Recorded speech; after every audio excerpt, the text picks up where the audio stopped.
Hi there, my name is Eric Brown and I'm a lawyer who grew up in the 70s and 80s. And I want to talk to you today about certain things that you could say back in the 70s and 80s when we were kids, but that you cannot say today.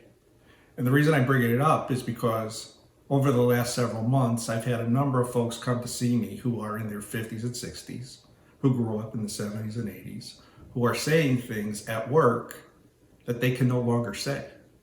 And they're getting in trouble for it. And some people are losing their jobs. Times are different today. And whether we agree with the way times are or not, we have to adjust, we have to adapt, and we have to live in the present day world. And what that means is you can't go around saying things that you might have been able to say back when you were a kid. Back when we were growing up, George Carlin had the 7 words that you couldn't say. That list has expanded. It's more than 7 words now. I can't identify all the words, but I can tell you certain areas where you should not tread. You shouldn't make broad allusions to gender. So if you say something that alludes to women being less than men, whether it's a joke or not, and I don't know how it could be, you're going to face trouble for that.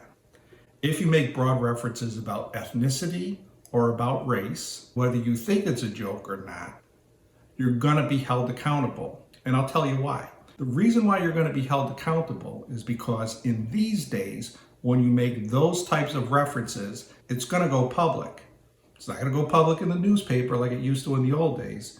It's going to go public on social media.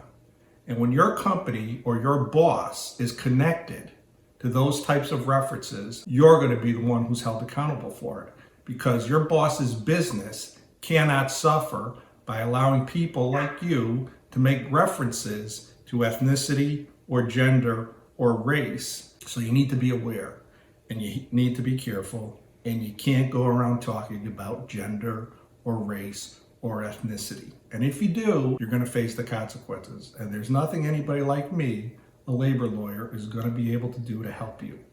So if you need to know more about this, there's a whole host of YouTube videos out there where you can learn, and there's a whole bunch of readings that you can do just by Googling the topic.